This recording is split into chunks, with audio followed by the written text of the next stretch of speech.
locker room for Louisville is open until 1:45. Also, please silence your cell phones at this time, and video and flash photography are not permitted in the conference room area.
I try not to. Try to suppress it. I couldn't do it. At that point, it didn't matter. Yeah, it's open at 1:45. Yeah, both teams will have their starting five today. Yeah.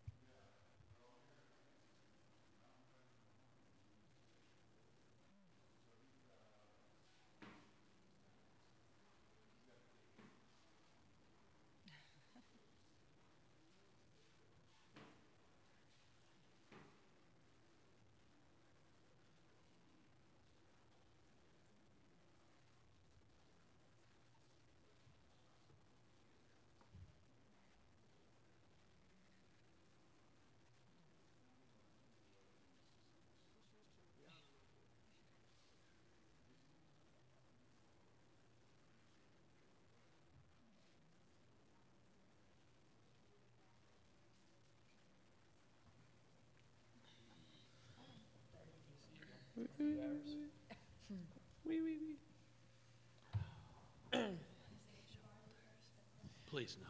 Freestyle Saturday. Y'all ready? Okay, I'm stopping. Yeah, we're ready. Okay.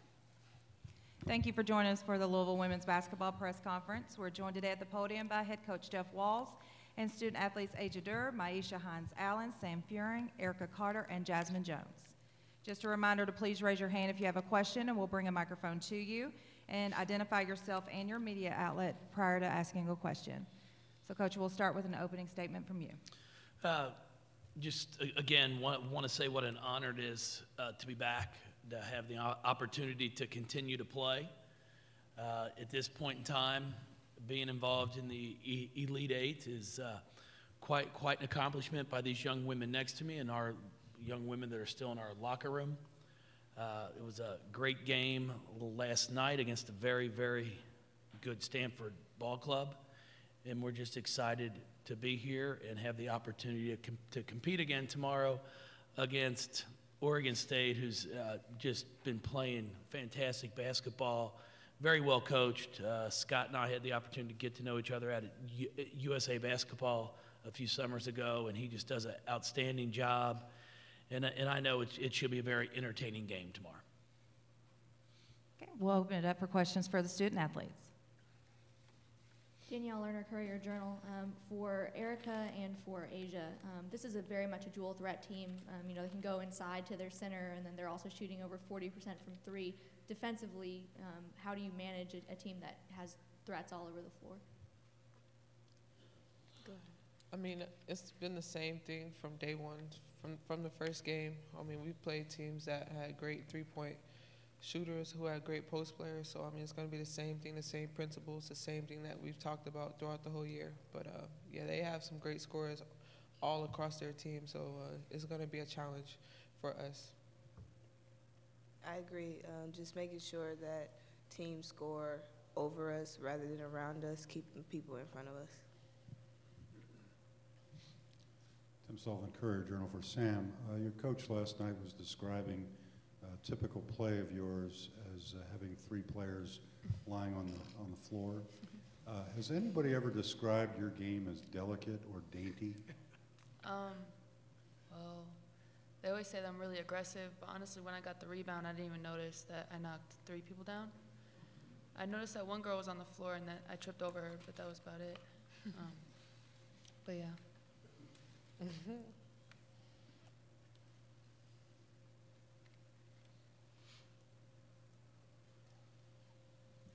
Gary Graves, Associated Press. For Maisha and Sam, when you look at Oregon State's front court, what's really the challenge of defending them, particularly with Gulich? They're big.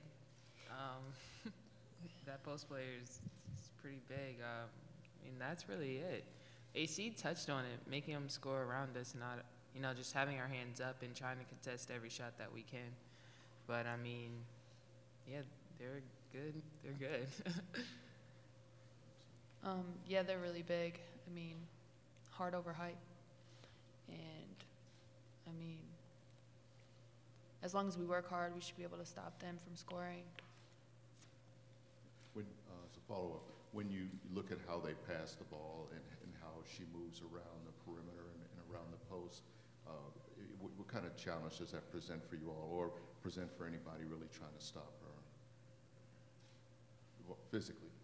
Yeah, I mean, she's able to move, so it's going to be different. We haven't really faced a post player that, with her size, that's able to move, who has great footwork. IQ. Yeah, and that can pass the ball extremely well. But, I mean, we're ready. We're ready for the challenge, me, Sam, Bianca, and Kylie. We're ready all to dial in and help our team any way we can.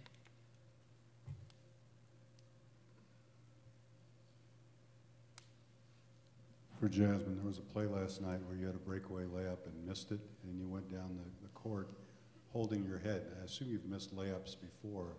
What was it about that particular one that was so aggravating? I don't even know how I missed it, but it was just embarrassing. Me and Coach Walls looked at each other, had the same expression, like, what in the world? So I apologize to my teammates afterwards. It was just so embarrassing.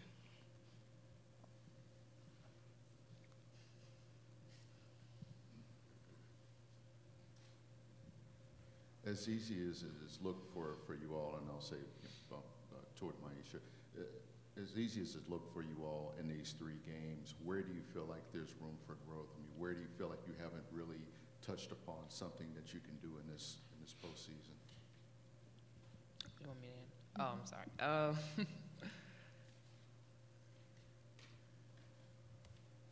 I'll help her out. It's not been easy. That's the thing I'll say. Like these young women, the entire team. I mean, how hard we defend. It's not like we just walking out there and not playing hard. I mean, they're playing as hard as any group that I've had, and because they're playing as hard as they are, they've been able to capitalize on those things. So I promise you, there's nothing easy about what these young women are doing. The scoreboard might make it look like it's an easy big win, but it's a battle.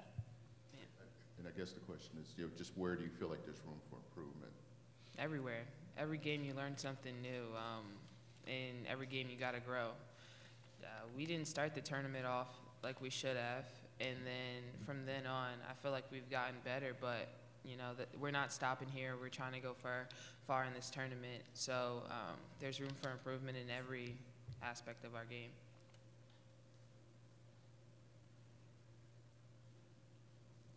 Sam, Tim asked you about the play where there were 3 players on the ground. Watching you over the course of the season, though, it's quite often that you're the one getting knocked down. Mm-hmm. Is that just a factor of being in there mixing it up, or why does that happen so much, maybe to you and not to others? Why I fall? I'm like the clumsiest athletic person you'll ever meet. I don't know. I just can't catch my balance sometimes, or sometimes I try to sell a foul that they don't call. But I mean, that's like mostly why I'm on the ground all the time. Yeah, trying to sell the foul. You know, gotta act it out.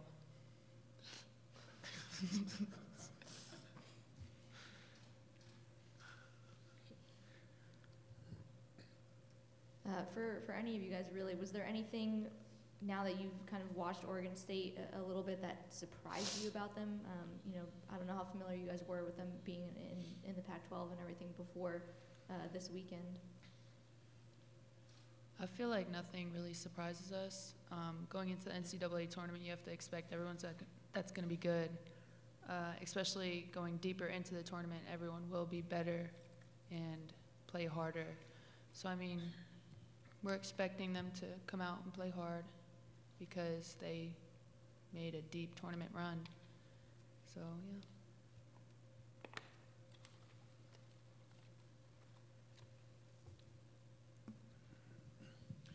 yeah. Erica, Coach before this round was talking about the challenge of getting past Stanford's defense and really just trying to score and push the ball against them. Do you see any kind of similarities with them, with Stanford and Oregon State, that you have to, kind of do the same thing or do it better or do something different? Yes, like when we played against Stanford, we have to box out against Oregon State. They play very hard and they go after rebounds hard, and so we have to make sure that we're boxing out and make sure that we push the ball in transition. When we push in transition, we're almost unstoppable. So we have to make sure that we continue to do the things that we've done that got us where we are.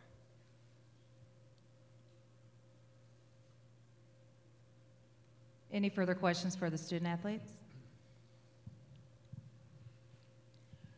If not, you are dismissed at this time. Thank you. You're dismissed from school.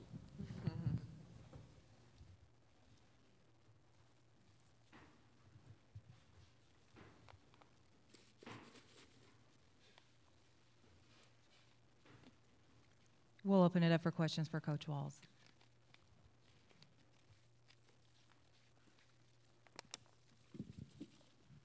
Being that it's been four years for you to be in this game, how have you prepared your players for this stage, or do you try to get them just to treat it like any other game, or appreciate just the magnitude of the moment?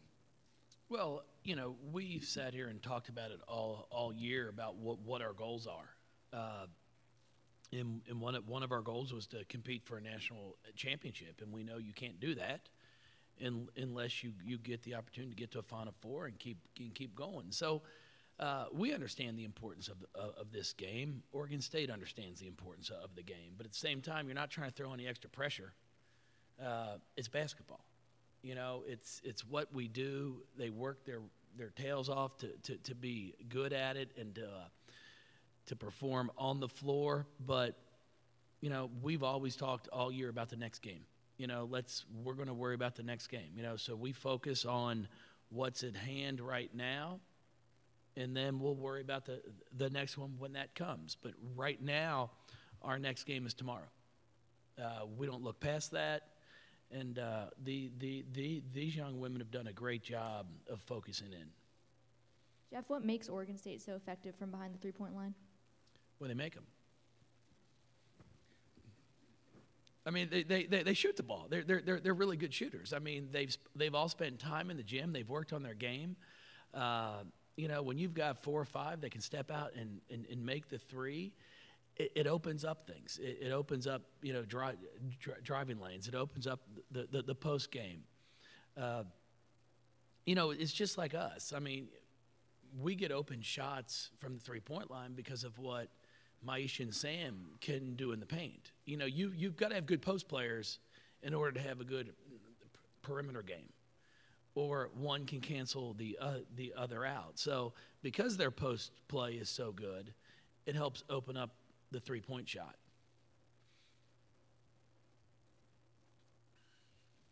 I wonder if you could elaborate a little bit about Sam and her bull in the china shop approach to basketball. Did you see that scouting her in high school as it developed, or was this innate? Sam's always played hard. Sam's always played extremely hard in high school and summer ball. Sam was not always as efficient around the basket back then as she is now. Sam's in probably the best shape of her life, which is translating over onto the basketball court. Her ability to finish with her left and right hand is as good as any post player that I've coached in 22 years. She keeps it high. She finishes with it high. And then her ability to finish with contact. That's one thing you don't see a lot. When someone gets hit, sometimes they'll end up going to the free throw line for 2 shots, but they can't finish it. Sam finishes a lot. Our ACC championship game, she finished a huge M1 against Notre Dame to basically seal it away. And she got hit pretty good, but was still able to finish it. So Sam's always been one that's embraced contact. She never shies away from it. We wear all of our technology, our catapult, our polar, everything to track what our kids are doing during the game. And last night's game, Sam had the highest output that she's had the entire season. That's high-intensity jumps. That's how her explosive stop and starts. It's pretty impressive. Katie George, WDRB News. You mentioned the similarities between your team and theirs with the post players, obviously being able to shoot the three. When you watch them, what's the biggest difference you maybe see between the two teams? Well, Scott does a great job of making sure he's got normally 4 shooters out on the floor at one time. We don't have 4 shooters per se to throw out there. So we're going to try to use a little bit more athleticism, trying, get the tempo of the game more in our favor. I thought Scott did a remarkable job of controlling the entire game last night against Baylor. I thought the game was played at his pace, at their pace. They slowed it up when they wanted to.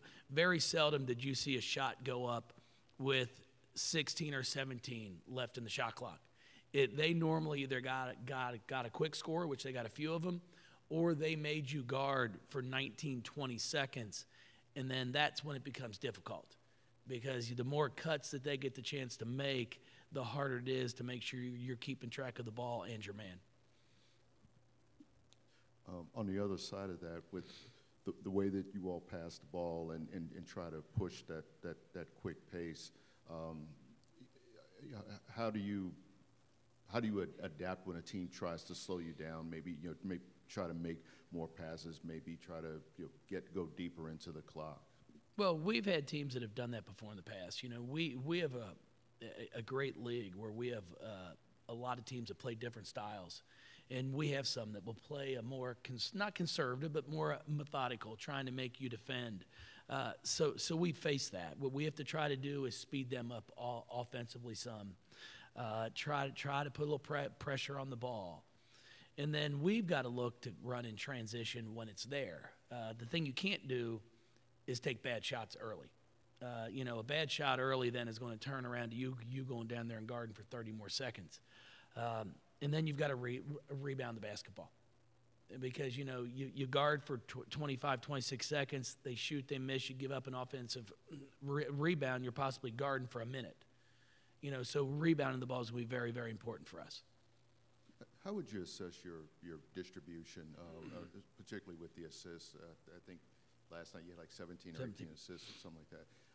Are you pleased with that aspect by how you've been able to move the ball around in games like that? Yeah, no, I mean, I think that's why we're playing at the level we're playing right now, is because we have 5, 6 players that can score. You've got to have a threat on the floor at every spot if you want to have a chance to get to a Final Four, have a chance to win a championship. You've got to have people that have to be guarded. Those are the teams that we play throughout our career here. When we can say we're not going to guard this player, make them shoot, then it puts some pressure on them. But there aren't many as you get into this right now. I don't know who you want to guard on our team. You know, I think everybody has shown that they can score the basketball when needed. But at the same time, I've been really impressed with our kids because if someone's open early in the shot clock, they don't take a bad shot because they know they're going to get that shot again after ball reversal. And it's hard to rebound if you take a quick shot because the defense has never had to rotate or adjust. The one day turnaround in tournament's always tough. How tough a preparation is this game? And you get even less time, given how late it was and how early it is on Sunday. Just what's preparation like here? Well, we had the chance, the staff, we went through some film late last night once we got back to the hotel. So it was a late night for us. But the players, as soon as we could get them out of here, we got them out. We got them back. They all said they slept good. So that was encouraging. We watched some film again this morning, went through a scouting report. We'll go out here today and practice and just walk through things. It's not going to be anything intense. Whatever we are, 30-something and 2. We're 36, 37 games into the season. If you don't know what to do by now, we got problems. So I think we can verbally tell them this is what we need to do, show them on film, and then go out and execute. It's sometimes early in the year you need more reps to be able to get a good understanding of what your opponent's trying to do. But now I think we can get some reps out there on the floor today. But it's not something where we're going to go out there for an hour and a half and practice real hard. We need fresh legs. Thank you, everybody. Oh, you're supposed to finish up. I'm sorry. Hey, you can finish if you want. Any more questions for the moderator? You're dismissed. Good luck today. Thank you.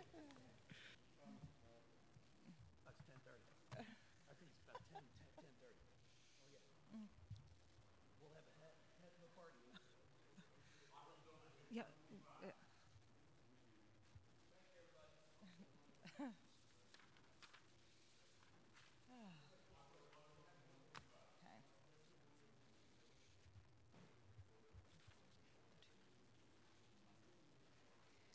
The Oregon State press conference will start at 2:15.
Test 1, 2, 3.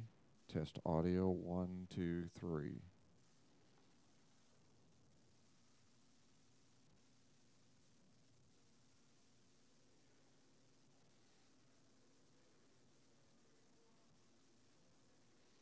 Testing 1, 2, 3.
Oregon State's locker room will be open until 2:50 today.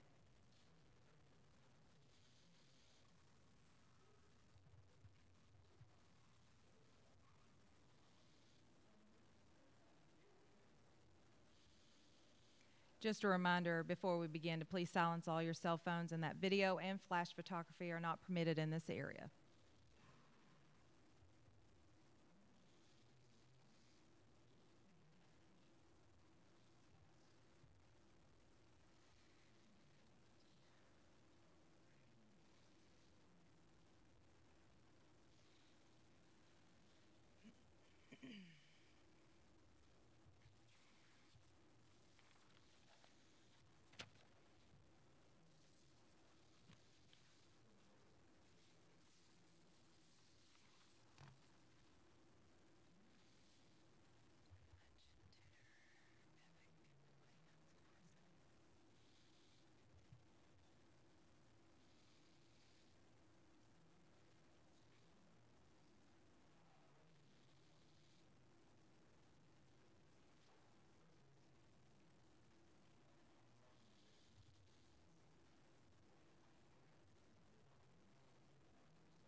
One more time.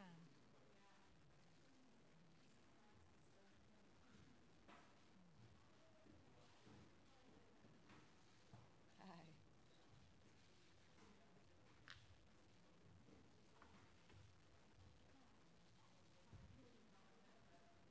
Yeah, the seats are really close together. Yeah.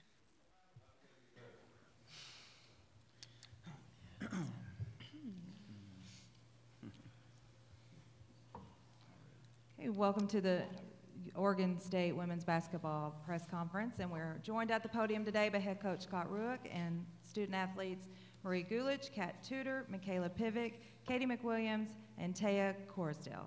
Just a reminder before we begin, please raise your hand if you have a question, and we'll bring a microphone to you, and identify yourself and your media outlet prior to asking a question. So we'll begin with an opening statement from you, Coach. All right. Well, it's nice to be working again today and out on the court. Again, just really pleased with the way we performed last night and the victory. And it was a short night with a lot of work and a good quick practice today. And excited for the challenge tomorrow against a great team in Louisville. And really pleased with University of Kentucky for being excellent hosts. Everything has gone very well, and they've taken good care of us. And so we're excited for the challenge tomorrow. We'll open it up for questions for the student athletes.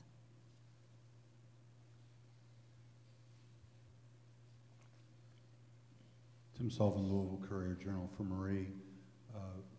Louisville's two inside players are fairly physical, and they anticipate that your size is going to cause them some issues. Can you give me a sense for the kind of physical play you're accustomed to in your conference, and what you experience as a fairly skilled and tall player? I think overall, like this past season or like the last 3 seasons have me prepared for like everything physical. Like I've been getting like pushed around in the post a lot this season especially. So I'm just excited to be on the floor again to play, and I know it'll be tough, and it'll be like a really tough challenge to play against like a quick team like that, but we as a team, we like prepared really well today, so I'm excited.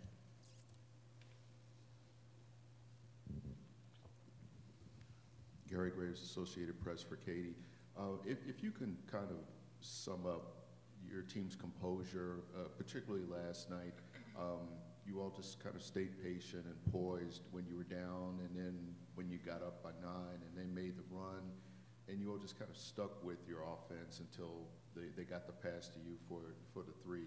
I mean, when you look at games like that, how do you really assess how well you all are able to kind of stay within the game plan and not really panic? You know, in just about every game, you're going to face some kind of adversity, and so we've been used to that in this whole season. So no matter we're up or down, we just got to keep our pace and keep executing as well as possible. And I thought yesterday we did that. We were getting stops on defense down the stretch, and we were able to execute offense and get the ball inside, as well as shooting really well outside. Taya and Kat were shooting great from the three, and then give a credit to Mick for making that great drive to kick it out for me for that wide open 3-point at the end. But just execution.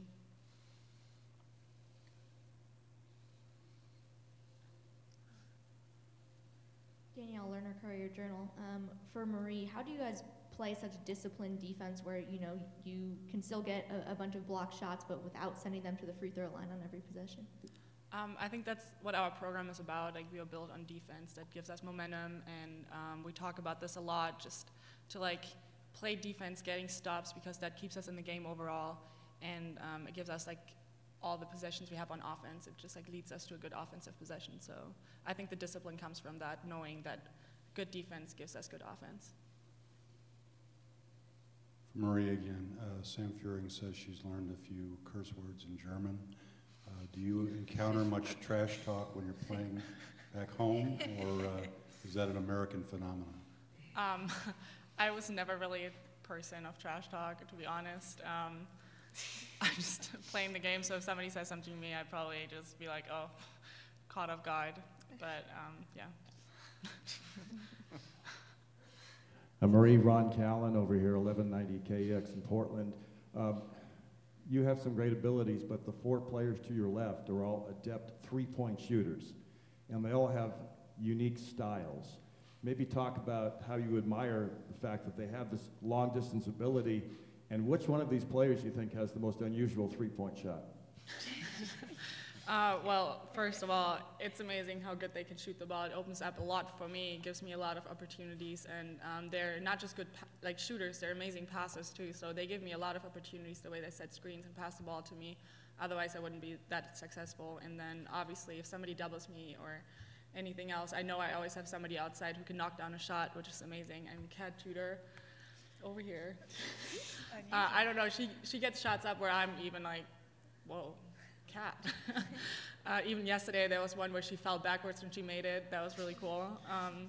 And then Katie, you can count on Katie for everything. And Mick is like amazing driver, and then she shoots the three too. So I'm just really proud of all of them. Taya, I can count on her for every shot. She's amazing for like a 4. So, yeah. Real quick, Katie, what is it about baseline where you like shooting the 3? I don't know. I mean, I feel like the past 3 years I've gotten a lot of shots from that baseline, running the 2 and the 3, and so I shoot a lot of those in practice, and so it's my money shot, I guess. Oscar Woodall here with Media WATB Radio. You have a European style of play. How much of an advantage has there been for you playing here in the States, and how much of an advantage do you think it'll be going forward, looking at the next game and possibly the games after? I think, well, in Europe we play a little like the 5s and 4s, they play more faster, we run more. So I guess that helped me a lot, just being able to run the floor like this, just like doing that early on from like the beginning when I started playing. So I think that's the biggest advantage. And then just skill-wise, I think that helped me a lot, just being able to like play inside out. But overall, I think the American game developed my basketball game more than the European. So I'm really thankful for that. Yeah.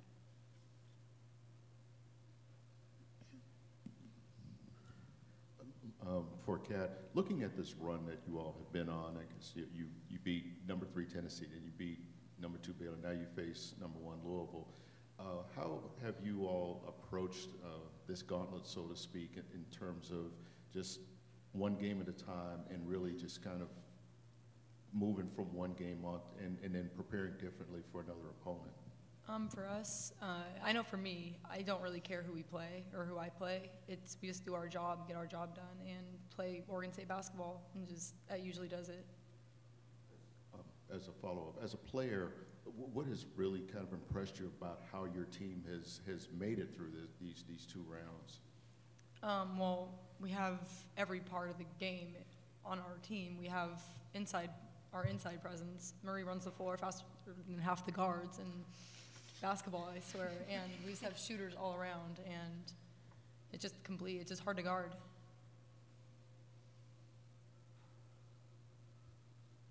Any further questions for the student athletes? Okay, the student athletes will be dismissed at this time. Thank you.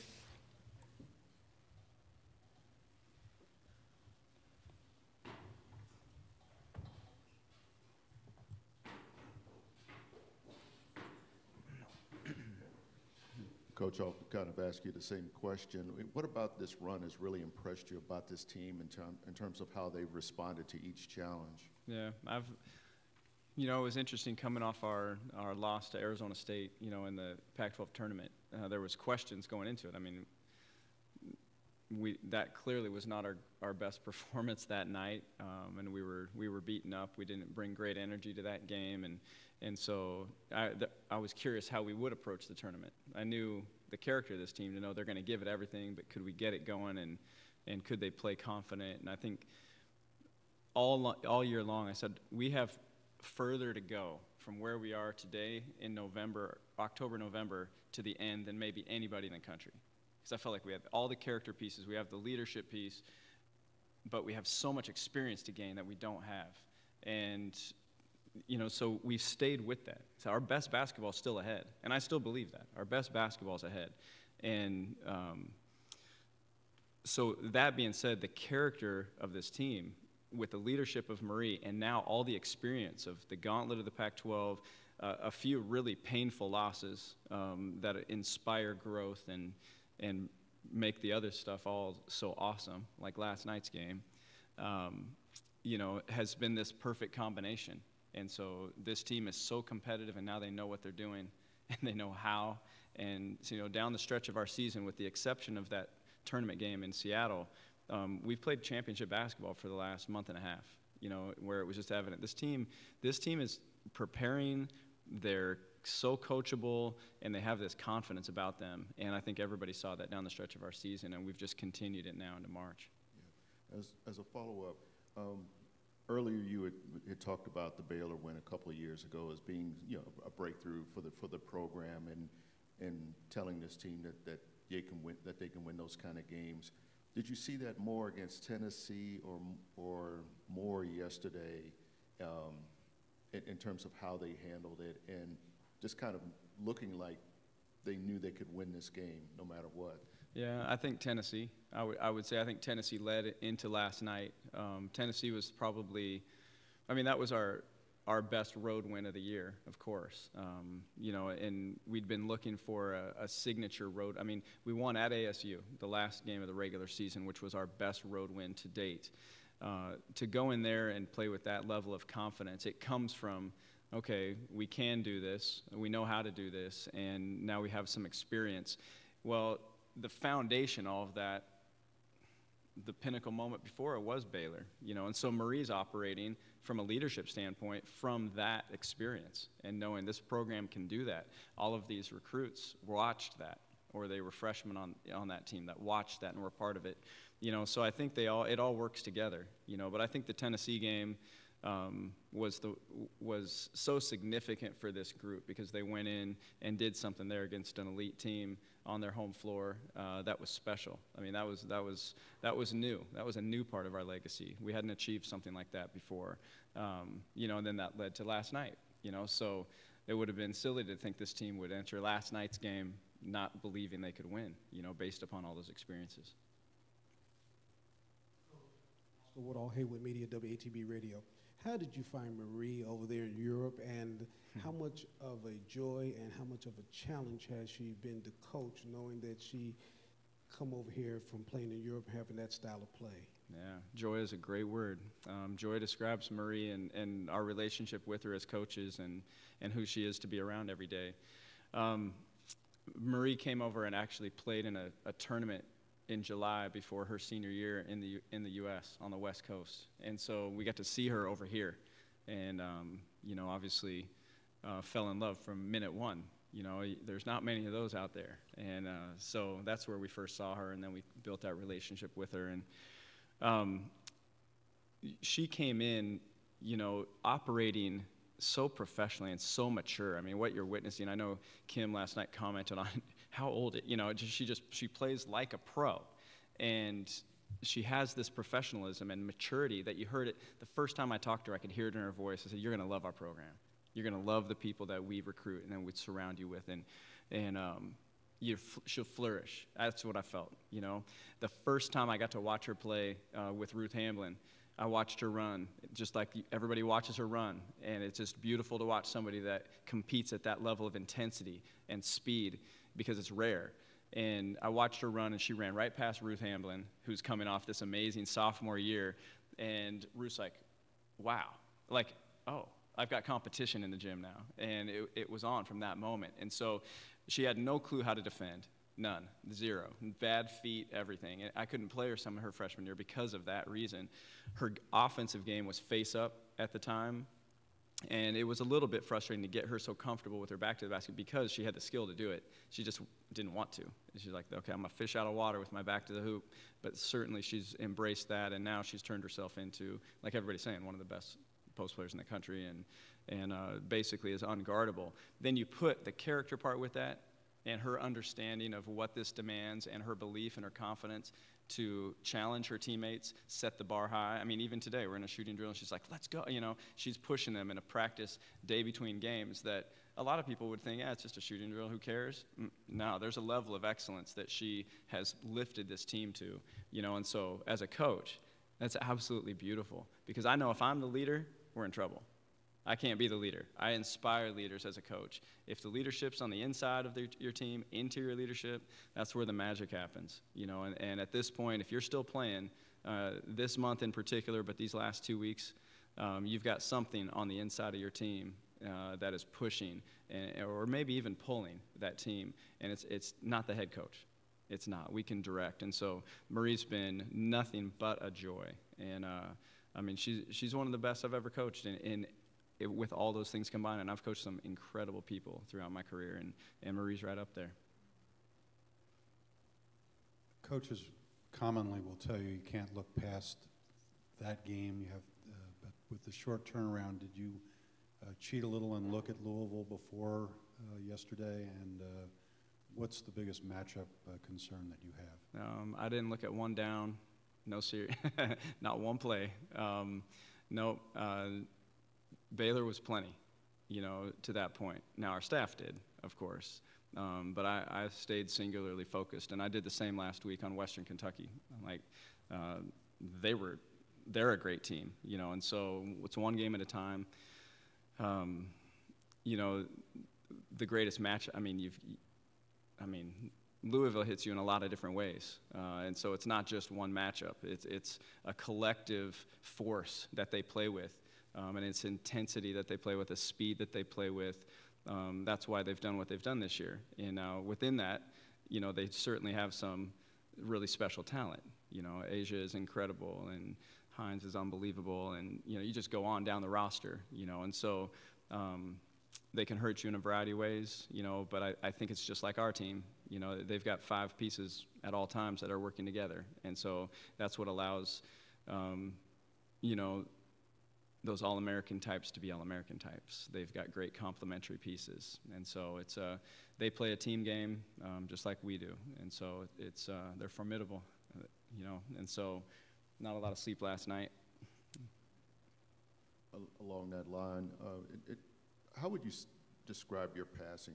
You know, just how well you all pass the ball around and work deep into the clock and really, I don't want to say wear down defenses, but really just stay so deliberate. Yeah, I don't know if it's deliberate. I just think it's because I always tell people my perfect score would be 95 to 55. You know, I'm a little point guard. I don't want to play half court basketball. I don't want to be around those big people. I want open court and space and get to the rim fast. That's how I view the game. And so you know, what I do think we play with a discipline that's necessary to maintain momentum as often as possible. You don't want to give that up. We didn't want to let Baylor leak out and get an open court, nor Tennessee, and we certainly cannot tomorrow. And so we've got to take great shots, you know, and against great teams that play great defense, that shot's going to be hard to come by, you know, and you might only get one in a 30-second span, and it might happen at 25, you know, so we work really hard at shot selection. We work really hard at understanding where we're trying to go, what they do, and sometimes it appears deliberate. I think it's just disciplined. You know, I think we're disciplined in understanding what it takes to win and maintain momentum.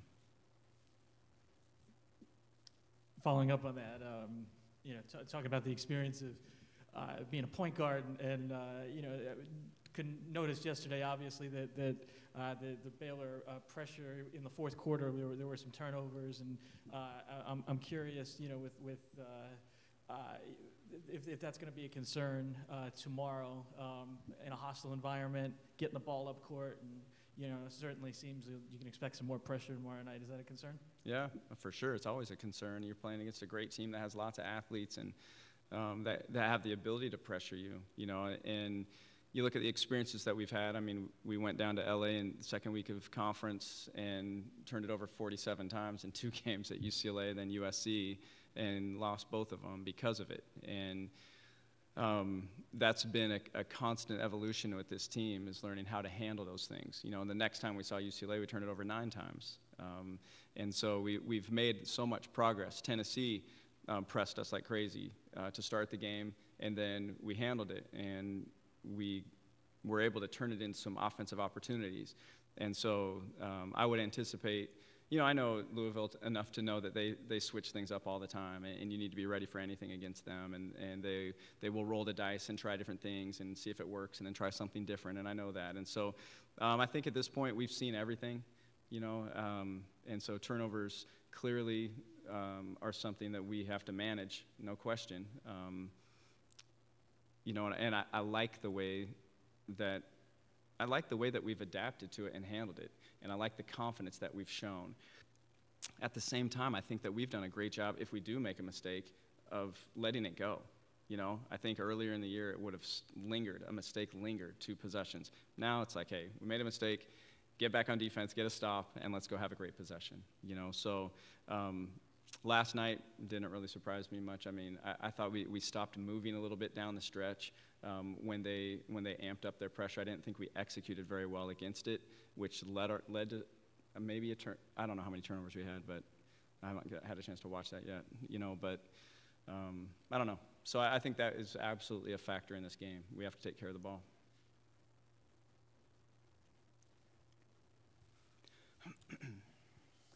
You were talking about confidence. With this run that you all are on, do you see your team kind of developing a swagger, for lack of a better word? Yeah, I hope so. Yeah, I think so. And you know, they're great people. They're high character people, and so it's not a, you know, we're talking trash talk earlier. That German thing, that would be fascinating, by the way. She didn't answer your question though. Do they talk trash in Germany? I don't know. I still want to know. I'm going to ask her later. You know, but the swagger, I think it's just a healthy confidence, you know, in knowing that you believe and you belong, and that you can do it, you know, and I think that's evident. This team is full of people that have won a lot in their career at every level. You know, you look at Kat won a national championship in high school. She won, you know, the UIBL championship in the summer. She's done nothing but win, and so it's no surprise she plays big last night.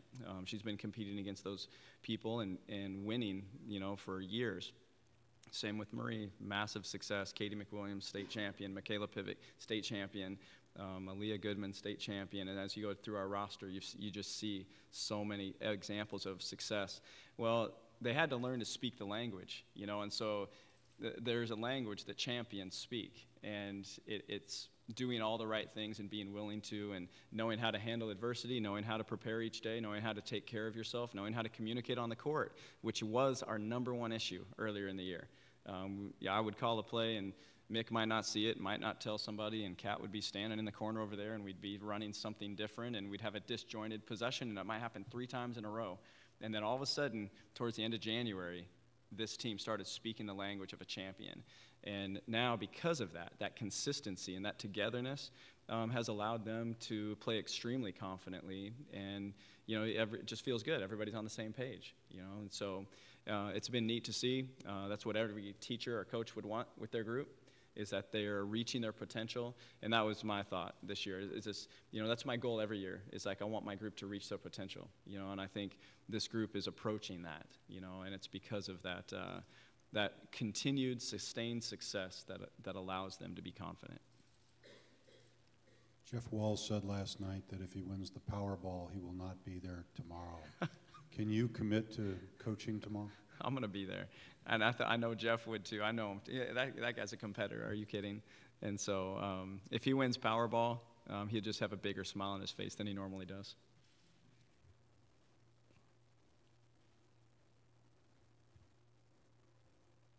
Any further questions? Okay. All right. Thank you. Good Thanks, luck everybody. tomorrow.